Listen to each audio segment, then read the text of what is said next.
and the key I found in my own jacket. I found the key by accident, the way you find a bruise you don't remember earning. It slid from the inside pocket of my gray jacket and clinked against the hardwood like a small bell announcing a ceremony I hadn't agreed to. A plain brass key on a dull blue tag. No address. No name. Just a hand-scratched number, 412. I don't forget things in my pockets. I'm the type who empties them on the dish by the door, phone on top of wallet, keys fan like a silver sun. I stared at the stray key as if a story might rise from it and introduce itself. I lifted it, felt the ordinary grease of hundreds of doors, held it against the light. 412. A riddle, smiling politely. Lose something, Lena called from the kitchen. Found something, I said. A key. To what? That's the game. I palmed it and went to her.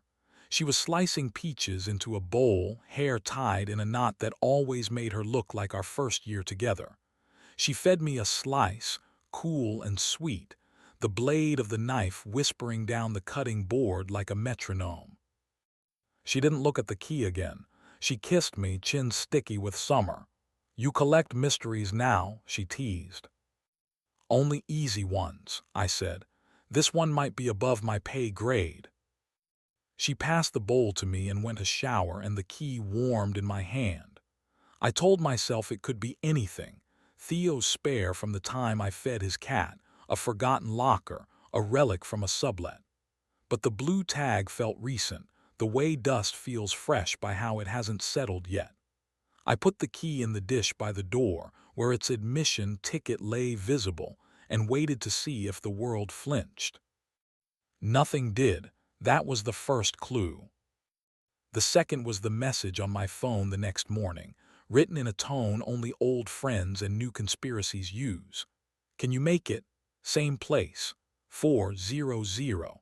Bring what you promised, no name attached. A local number, one I didn't recognize.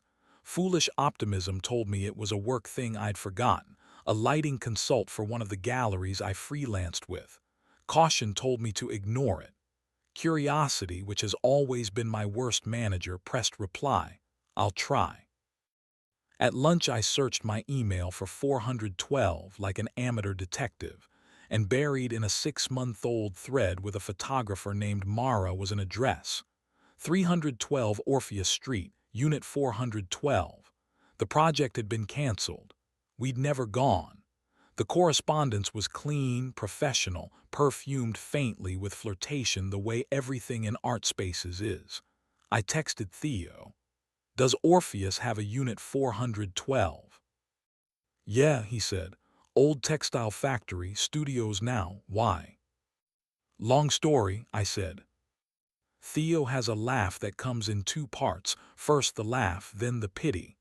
You love making short stories long, he said.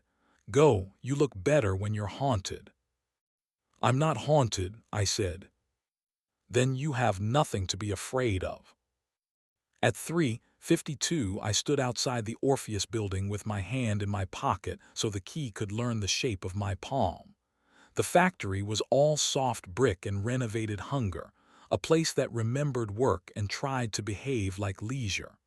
Artists hauled canvases across the courtyard with the resigned grace of people who know beauty is a job. I nodded at the doorman. He didn't ask questions. The elevator groaned like a storyteller. The hallway on the 4th floor had that modern quiet that means money. 412 waited at the end, a door with an old dent near the handle the way ships keep scars. I checked the key against the lock, heard the click of something recognizing a password, and paused with a ridiculous thought. What if this is somebody else's life, and I've just walked into it wearing my best, confused husband costume? Then I turned the handle because that's who I am when facts line up like this. Inside, light. High windows and the slow gold of late afternoon pouring over a room staged to feel accidental. A couch that pretended to be unimportant. A kitchen island with two mismatched stools, as if two people had once competed over which one was more comfortable and both had won. On the counter, a glass of water with a lipstick print the exact color Lena buys when she wants to look like she's not wearing any. My name is Mark, and my heart learned a new kind of silence that day. "Hey," a voice said, and I turned. She was coming from the bedroom, Mara, the photographer from the emails, barefoot, a camera strap hanging from her wrist like a question mark. She stopped when she saw me and made the face you make when the math you did this morning turns out to be wrong by one and the one is you. "Oh," she said, "it's you." "I think so," I said. Her gaze flicked to my hand, to the key, then past me to the counter where the glass of water sat like an alibi. "You weren't supposed to come until 4, she said, and then, as if to restore order, "It's fine. You're early. We can talk." "Talk about what?" I asked. "About boundaries," she said, and smiled with half her mouth. "Or doors, they're similar." "I'm lost," I said. "I know," she said. "That's why I texted you." We hovered there, two polite strangers laundering a moment while the washer banged in the next room. She motioned to the living room and I followed, because it's easy to obey someone who looks like they can take your life apart and put it back together in a better order. "You know Lena," she said, sitting on the couch, tucking one leg under her. The sentence landed like a glass sliding toward the table's edge. "Very well," I said. "I'm married to her." "I know," she said, and waited for me to catch up. The room tilted a degree. "You texted me from a number I don't have," I said. "You invited me to a studio I've never been to with a key that somehow lives in my jacket. You're telling me you know my wife. And you're telling me this like it's weather." "She asked me to," Mara said softly, "to text you." "Why?" "Because she didn't know how to tell you herself," Mara said, "and because she didn't want it to be him." "Who is him?" I said, not because I didn't know we were both asking the same question, but because words given shape become easier to hold. Mara touched the camera strap with a tenderness that told me it had carried her through rooms where she had no right to be. "Evan," she said. "He runs a small gallery near the river. He's good at being seen. She met him while curating a series, Doors of the City, I think. You must have heard about it." I had. I had listened to Lena talk about hinges and thresholds, and I had taken it literally, like a good husband does. I had not imagined the metaphor had been eating our house from the inside. "She asked you to bring me here," I said. "To what? Show me the set of the play I didn't know I was in." "She asked me to give you space that wasn't the kitchen table or your bed," Mara said. "Somewhere you could be angry without having to cut fruit. She asked me to be the person who could be hated just for an hour, so you didn't have to hate her." "I am very talented," I said, "and I can hate both." Mara smiled like someone admired the line even if it was pointed at her. She stood. "Come here," she said. I resisted, which is different from saying I didn't move. She guided me to the window and put my hand on the glass. The city was a collage of rectangles and intentions. A man smoked on a fire escape opposite, exhaling caution. "I don't know everything," she said. "I know she's been seeing him. I know she tried to stop. I know the stopping didn't stop. I know she loves you. There are words we shouldn't be allowed to say unless we've earned them. Love is one." I took my hand from the glass and found the memory of Lena's palm there instead, how she had pressed it to the same window last winter and joked it was our second thermostat. When I turned back, Mara was closer than before, the camera strap sliding from her wrist, the lens cap tapping her thigh. She was the kind of beautiful that gets you in trouble because you can mistake it for truth. "Why are you doing this?" I asked. "Really?" She took a breath that changed the shape of her clavicles. "Because she is my friend and I am tired of being the friend who knows where the bodies are buried," she said. Because I've watched too many people light their houses on fire and call it clarity. Because I have my own ledger with men like Evan, and it would be nice if someone balanced one. And because you like me, I said, because I'm not good at pretending I don't hear subplots. Her smile tilted. I like that you always look like you're about to apologize for being gentle, she said. The world is not full of that.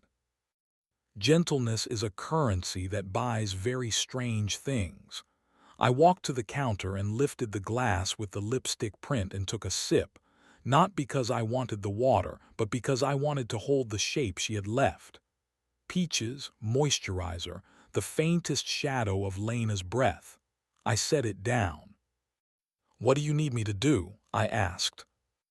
Mara didn't come closer, she didn't touch me. It felt like a new kind of seduction. Go home, she said. Wait, tonight she'll tell you. Don't make her climb a mountain to reach the truth. The path is already cut. Ask only the questions you need. Don't perform. You're giving me stage directions, I said. Someone should, she said. We're all terrible actors when we're this close to ourselves. I left the key on the counter and walked out without it, as if not taking it could undo the fact that it had been mine. In the hallway, the lights hummed like a cheap god. The elevator's mirror showed me a man who had not slept well for a week. I texted Theo one word, Orpheus. He replied with a row of skulls and then a heart. Back home, the dish by the door looked indecently innocent. Lena was late.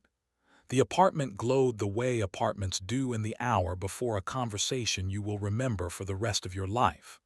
When she came in, she looked like a person who had been brave in a room without witnesses and was now running out of courage.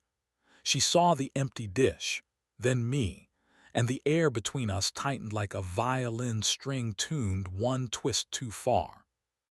Hi, she said. Hi, I said. She put her bag down and flattened her hand on the table the way a person calms a nervous horse. I've been rehearsing sentences, she said. They all sound like they were written by someone else. Try one anyway, I said. I've been seeing someone, she said. The relief on her face was almost indecent. I hate the sentence. I hate the person I am inside it. I didn't plan it. I tried to stop. I failed at stopping. I'm sorry. What do you feel when you're with him? I asked, skipping past the questions that let both of us hide. I feel like I have a room inside me I haven't visited since I was 22, she said. He holds the door open and I walk in and I remember I used to like my reflection. With you, I sometimes feel like I'm a good version of myself, but she's responsible all the time, and I got tired of being assessed only by how well I manage the lists. You could have told me you missed the girl in that room, I said. I did, she said, voice breaking on the past tense. You told me I was enough, which is the opposite of hearing. We were quiet long enough to know that we were not clean people and never had been. She reached for me and then stopped, hand falling like a bird that remembered gravity. I didn't want you to find out from him, she said. Mara told me she'd contact you if I didn't do it by tonight. I asked her to. She is better with keys. I thought of the glass, the lipstick print, the way Mara had not stepped forward when stepping forward would have been so easy. The room inside me that a stranger had dusted and left without stealing anything. I went there, I said, to her studio. Lena closed her eyes and nodded once, like a person who had been told the diagnosis she expected and finally allowed herself to be tired. And she gave me a window, I said, and told me not to burn down our house. Lena laughed, broken and whole at the same time. She came to me then, not in performance, not for forgiveness, but because bodies remember before brains do. She set her forehead to mine and breathed in the old rhythm we had made the first winter we survived together. I felt the months collapse, the easy mornings, the small wars, the apologies. Desire found me, bright as it had been when her first text had made my hands shake. I held her face and she held my wrists, and for a minute we were the argument and the answer both. We touched like a truce that needed proof. Clothes stayed on, but barely. Heat rose the way steam does from a street after rain. Her breath found the hollow below my ear and named it home. My palms remembered the script of her spine. She whispered my name with that half-laugh that always felt like a promise. It wasn't innocence. It wasn't even absolution. It was recognition, which sometimes is what couples mean when they swear they still love each other. After we sat on the floor against the couch, our knees touching, our heads tipped back like we'd been drinking the same invisible thing.